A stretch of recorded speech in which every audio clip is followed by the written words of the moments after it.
Bismillahirrahmanirrahim. Assalamualaikum warahmatullahi wabarakatuh. Alhamdulillah. Alhamdulillahilladzi hadana bi'abdihil mukhtari man da'ana ilaihi bil idzni wa qad nadana labbaika ya man dallana wa hadana. Allahumma fasalli wa sallim wa barik wa karrim wa azim ala dhatil muhammadiyyah wal al waghfir lana ma yakunu wa ma qad kan. Subhanaka la ilma lana illa ma 'allamtana innaka antal alimul hakim. Rabbi shrah li sadri wa yassir li amri wahlul 'uqdatan min lisani yafqahu qawli, amma ba'd. Alhamdulillah, segala puji kehadirat Allah Subhanahu wa taala yang masih mengumpulkan kita di dalam satu perkumpulan yang insyaallah sama-sama kita di sini berusaha untuk meraih keridhaan Allah Subhanahu wa taala. Jika ada yang 1, 2, 3 orang yang memiliki niatan yang buruk, sungguh mereka tidak tetap akan beruntung karena hadir di majelis yang baik. Keburukannya insyaallah dihapuskan oleh Allah dan diangkat derajatnya oleh Allah Subhanahu wa taala. Walaupun hanya ada 1 orang yang berniat baik di sini, insyaallah niat baiknya 1 orang itu karena dilaksanakan kemudian kita berkumpul di dalam jemaah, maka yang 1 itu akan mengangkat mereka yang lain yang dalam keburukan, dan mudah-mudahan kita semua diangkat derajatnya oleh Allah Subhanahu wa taala. Salawat dan salam semoga senantiasa tercurah kepada baginda Rasulullah sallallahu alaihi wasallam, juga kepada sahabatnya, kepada keluarganya dan mereka yang mengikutinya dengan setia, dengan peneladanan yang betul hingga di akhir zaman. Semoga kita juga termasuk di dalam golongan tersebut, amin ya rabbal alamin. Sekarang dan insyaallah ke depannya, tadi disebutkan bahwa inna akramakum indallahi atqakum, bahwa sesungguhnya orang yang paling mulia di sisi Allah Subhanahu wa taala adalah mereka orang-orang yang bertakwa. Di sisi siapa Allah bilang? Di sisi Allah, bukan di sisi manusia. Orang boleh jadi punya kemuliaan di sisi manusia, tapi yang kita cari bukan kemuliaan di sisi manusia. Kemuliaan di sisi manusia enggak ada gunanya, tapi kemuliaan di sisi Allah sangat berguna. 1000 orang seluruh manusia menghinakan kita di dunia ini, tapi kalau Allah ridha sama kita, kita dimuliakan sama Allah. Kita akan jadi orang-orang yang beruntung. Tapi seluruh manusia dari awal penciptaan sampai akhir, kalau mereka memuliakan kita tapi Allah menghinakan kita, maka enggak ada gunanya kemuliaan dari seluruh manusia itu ya. Maka saat ini insyaallah kita akan berusaha untuk meraih kemuliaan tersebut di sisi Allah dengan mempelajari bagaimana kita bisa meningkatkan ketakwaan kita zahir maupun batin untuk meraih keridhaan Allah Subhanahu wa taala. Bukan cuman ketakwaan dari fisik, bukan cuman sekedar ibadah yang salat yang rajin, puasa yang rajin, sedekah yang rajin, zakat yang rajin, enggak cuman itu. Tapi juga kita berusaha untuk meningkatkan ketakwaan daripada hati kita. Karena yang dilihat oleh Allah Subhanahu wa taala adalah hati. Hati itu tempat pandangannya Allah Subhanahu wa taala, bukan fisik. Berapa banyak orang yang fisik ibadahnya bagus tapi hatinya buruk. Maka sedikit manfaatnya buat dia di sisi Allah Subhanahu wa taala.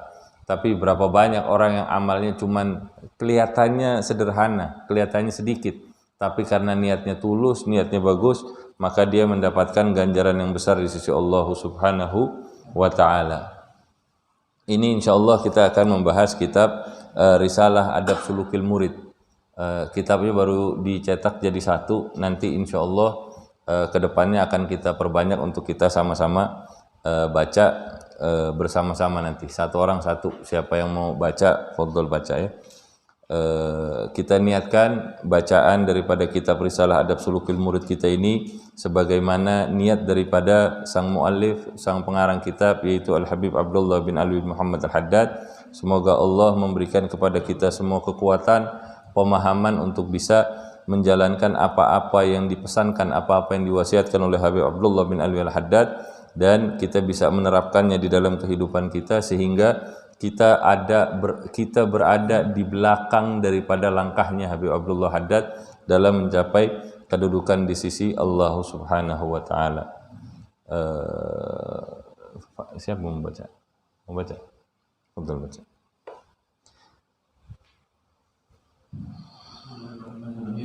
Alhamdulillahilladzi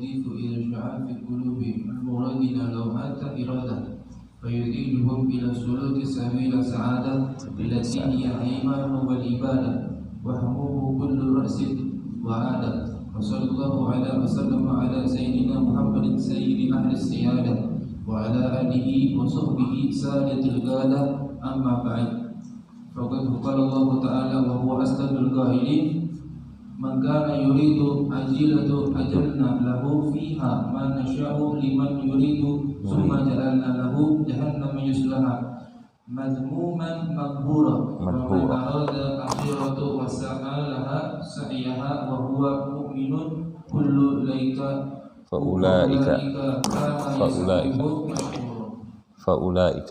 أولئك كان سعيهم مشكورا والعجيلة هي الدنيا فإذا كان مريد لها فضلا عن الساعة لطلبها مسيره إلى النار مع العلم والصغير فمن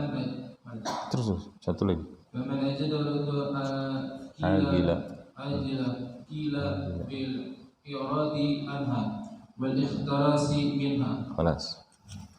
قال المؤلف رحمه الله تعالى ونفعنا بهم في الدين والدنيا والآخرة رضي الله عنكم. Al-Habib Abdullah bin Alwi Muhammad Al-Haddad, beliau memulai kitabnya dengan mengucapkan Bismillahirrahmanirrahim, dengan nama Allah yang Maha Pengasih lagi Maha Penyayang, dan beliau memulai Alhamdulillahilladzi yaghzifu idza syaa'a fi qulubil muridina law'atal iradah. Beliau memuji Allah Subhanahu wa taala yang telah memberikan, membanjiri keinginan yang menggebu di dalam hati para murid. Yang Allah berikan adalah iradah, membanjiri, menghempaskan banyak daripada iradahnya Allah Subhanahu wa taala di hati para murid. Siapa itu murid? Murid adalah mereka orang-orang yang telah ditetapkan oleh Allah di dalam hatinya, keinginan-keinginan duniawinya dirubah. Tujuannya bukan sekedar untuk tujuan duniawi, tapi di dalam hatinya keinginan duniawi itu diarahkan untuk mendapatkan keridhaan Allah Subhanahu wa taala. Murid adalah mereka yang hatinya dikuasai oleh Allah untuk bisa menuju kepada keridhaan Allah Subhanahu wa taala. Bagi siapa yang dikehendaki oleh Allah, maka beruntunglah orang-orang yang berusaha, yang di dalam hatinya mendapatkan bagian dari apa yang telah Allah hempaskan, apa yang telah Allah berikan, keinginan yang menggebu-gebu di dalam hati kepada diri kita. Kemudian Allah menggugah mereka untuk menuju jalan kebahagiaan. Jalan kebahagiaan adalah jalan untuk menuju kepada Allah Subhanahu wa taala. Apa itu jalan kebahagiaan? Sabili sa'adah allati hiyal iman. Jalan kebahagiaan itu adalah iman, wal ibadah, dan ibadah. Bukan cuma sekedar beriman kemudian dia enggak beribadah. Dia percaya sama Allah, dia meyakini Allah, tapi giliran disuruh ibadah dia enggak mau. Kan ada orang sekarang begitu tuh. Banyak nih, ada aja gayanya manusia. Beriman kepada Allah, Islam, Sholat enggak yang penting hubungannya sama Allah dekat. Ini mazhabnya beda-beda nih, banyak nih sekarang hal-hal yang model begini. Orang-orang yang model begitu bukan termasuk sebagai seorang murid. Kalau kita sekarang kita bicara terminologinya murid adalah orang yang ingin mendekatkan dirinya kepada Allah Subhanahu wa taala. Kalau dia beriman tapi dia enggak beribadah, bukan seorang murid. Ada lagi orang yang ibadah tapi dia enggak beriman kepada Allah. Dia berbuat banyak kebaikan, tapi dia juga enggak beriman kepada Allah. Maka dia juga bukan seorang murid. Murid itu adalah orang yang beriman dan dia beribadah. Dia beriman kepada Allah, kemudian dia beribadah. Dan dia berusaha untuk memperbaiki kualitas daripada ibadahnya. Jadi bukan sekedar ibadah, ikut-ikutan sama orang. Bukan ngelihat orang begini, dia ikut begitu. Orang begini, dia ngikut begitu. Enggak. Seorang murid, orang yang ingin beribadah, ingin mendekat kepada Allah, dia beriman kepada Allah dan dia mempelajari ibadahnya. Ya, dia belajar ilmu fikih. Jangan nggak belajar ilmu fikih. Makanya orang keliru kalau orang menilai orang-orang yang tasawuf itu kemudian mereka tidak berilmu. Salah. Padahal dasarnya daripada tasawuf adalah iman dan ibadah. Ibadahnya itu juga harus ada ilmunya. Ya. Allati hiya iman wal ibadah wa mahwu kulli rasmin wa adah, dan menghapus segala bentuk gambaran dan adat, kebiasaan. Enggak ada yang salah sebetulnya kalau kebiasaannya benar.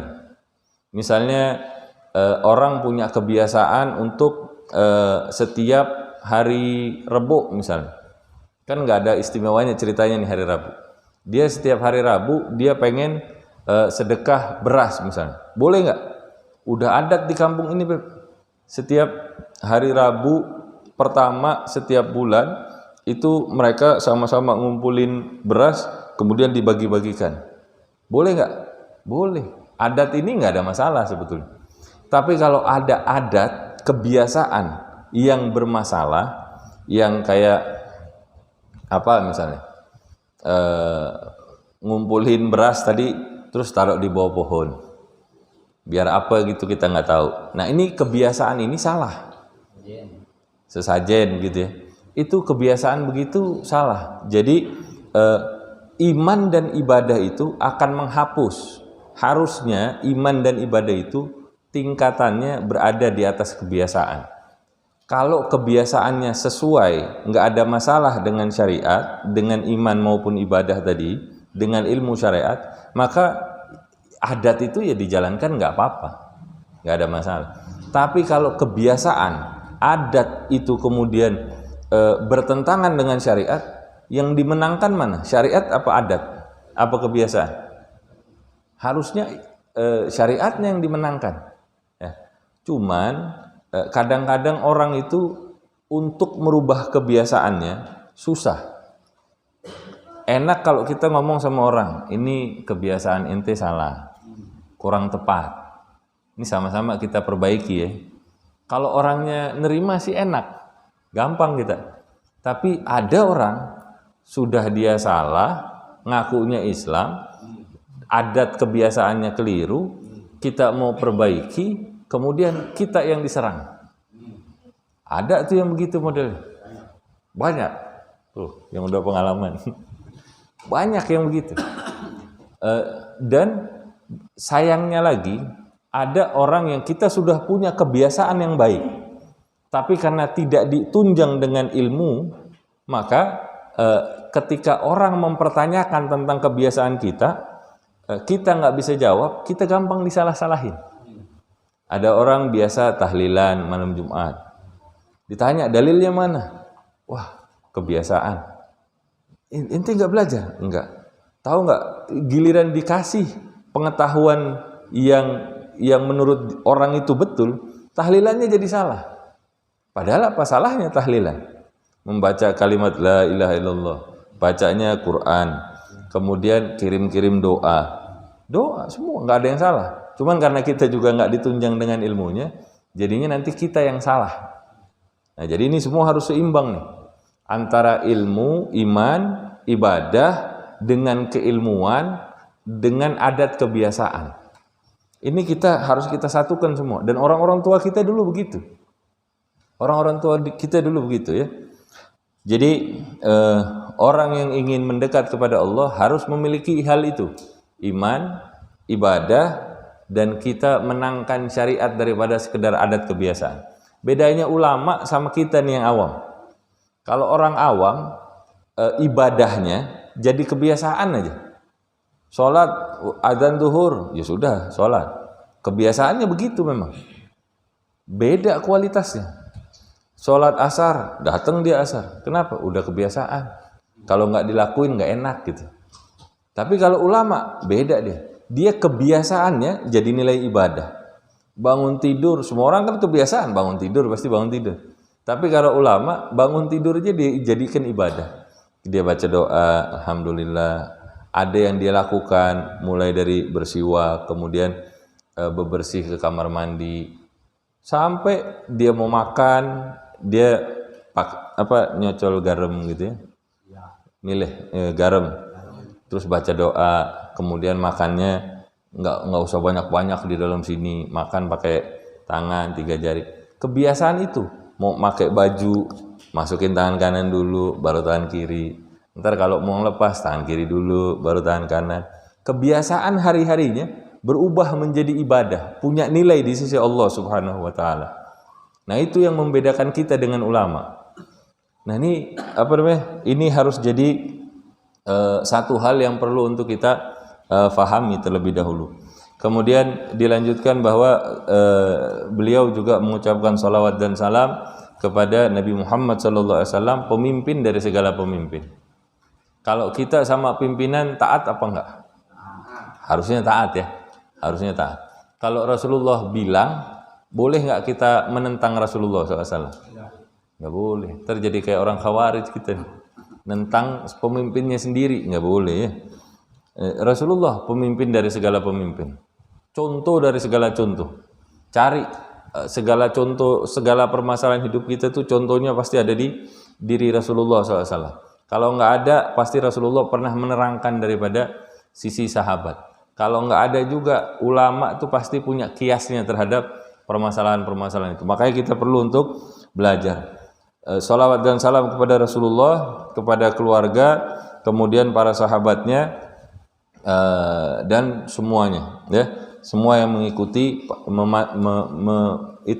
mengikuti daripada Rasulullah SAW. Dan beliau membuka dengan membawakan 2 dari ayat Allah Subhanahu wa taala di dalam Quran surat Al-Isra ayat 18-19. A'udzubillahi minasyaitonir rajim. Man kana yuridul ajilata, siapa orang yang menginginkan sesuatu yang segera, ajjalna lahu fiha ma nasya'u liman nurid. Maka kami, Allah Subhanahu wa taala, ajjalna lahu, akan menyegerakan kepadanya, fiha, apa yang dia kehendaki, ma nasya', apa yang dia kehendaki. Yang dikehendaki siapa? Yang kita kehendaki apa yang Allah kehendaki? Yang kita kehendaki.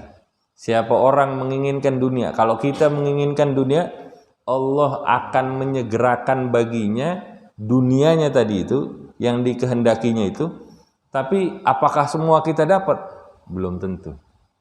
Karena dilanjutan ayatnya, ajjalna lahu fiha ma nasya'u liman nurid. Bagi siapa yang kami kehendaki, Allah kehendaki gitu ya. Semua kita kan punya keinginan. Kalau kita semua punya keinginan dunia, minta sama Allah. Ya, tapi Allah akan menyegerakan, tapi enggak kepada semua. Kepada siapa yang Allah kehendaki aja. Siapa yang Allah kehendaki. Ya.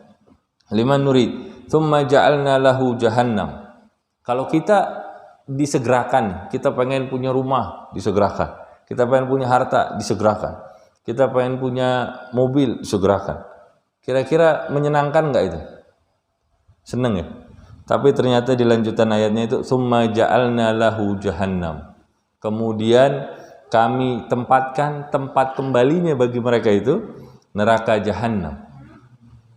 Karena apa? Yang diinginkan dunia. Kalau dikasih sama Allah, kalau kita cuma punya keinginan dunia, dikasih sama Allah, jangan seneng dulu. Hati-hati.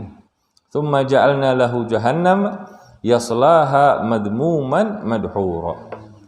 Terus baliknya lagi, udah tempatnya di neraka jahanam, bukan dalam keadaan mulia dia di neraka jahanam itu, dalam keadaan terhina dia, lagi terusir. Wah, ini udah berarti nggak boleh pengen dunia. Boleh pengen dunia, boleh pengen dunia, pengen punya harta boleh, pengen punya kedudukan boleh, tapi ingat tujuannya itu jangan cuma dunianya aja, ada tujuan lain. Nah, ini kita bahas. Wa man aradal akhirah, siapa orang yang menginginkan akhirat, wa sa'alaha sa'yaha, kemudian dia menempuh jalan untuk mencapai tujuannya tadi itu. Tujuan akhiratnya itu ditempuh sama dia. Bukan cuma berangan-angan akhirat terus enggak ngapa-ngapain. Bukan begitu. Kalau berangan-angan untuk akhirat, maka berusaha untuk akhiratnya. Ya. wa huwa mu'minun, dan dia orang-orang yang beriman, fa ulaika kana sa'yuhum mashkura, dan mereka itulah orang-orang yang usahanya disyukuri. Nah ini makanya kalau kita gabungkan nih, wallahu a'lam bimuradi, kalau kita gabungkan maknanya, kita nih diminta jangan punya orientasi dunia aja. Kita harus punya orientasi akhirat. Tapi bukan cuma berkeinginan, bukan cuma bercita-cita, tapi juga menempuh jalannya. Kalau kita menempuh jalannya, artinya kita harus berusaha. Usaha kita di mana? Usaha kita di dunia. Apa semua harus jadi orang alim? Enggak. Tadi dibilang, dicontohkan, kalau jadi pedagang yang jujur. Itu dia sedang menjalankan usahanya untuk tujuan akhirat. Dapat dunianya, dapat dunia. Siapa mau jadi polisi yang baik.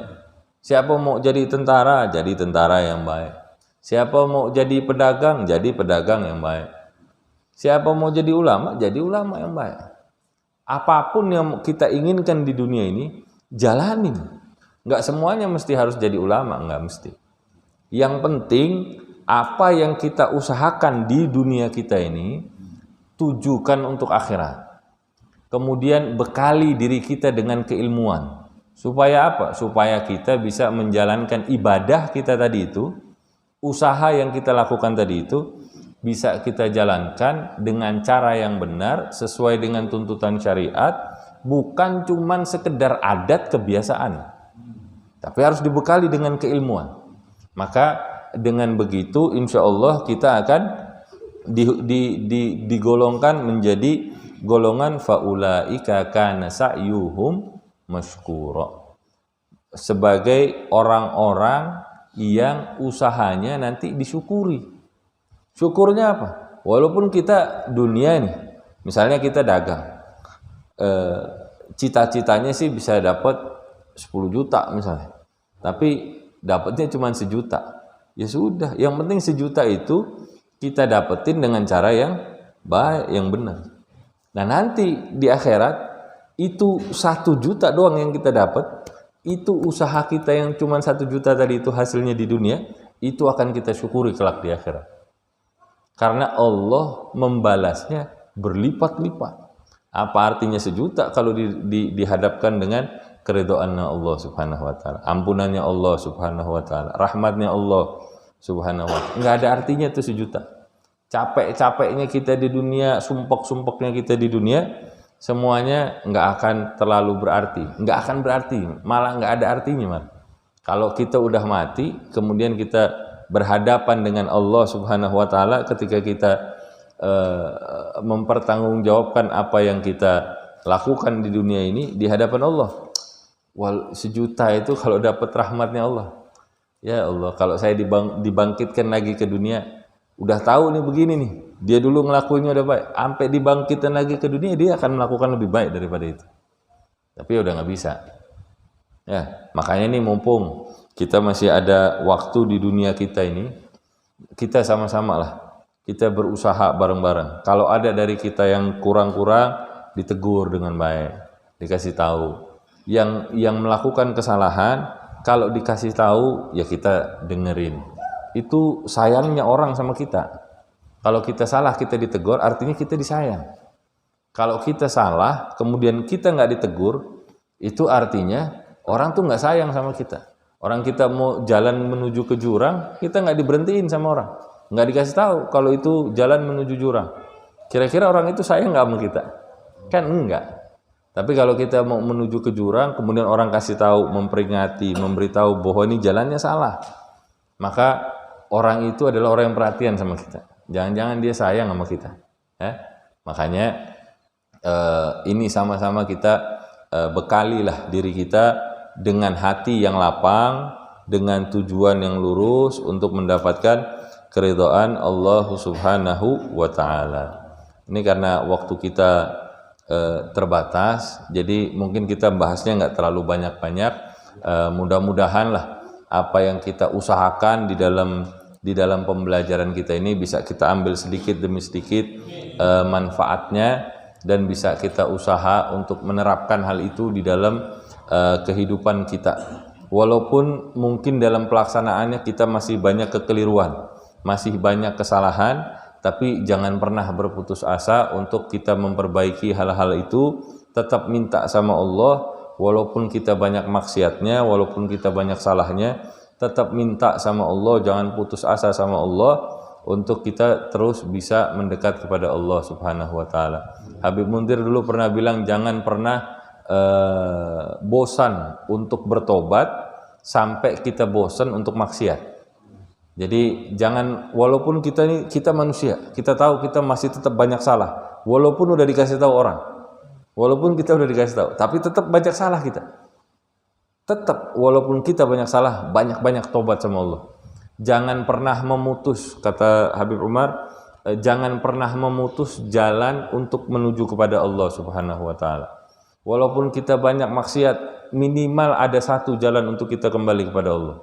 Dulu dikisahkan bagaimana seorang wanita malam ya, yang banyak maksiat deh, tapi mendapat ridhonya Allah karena dia memberi makan seekor anjing, memberi minum seekor anjing yang kehausan.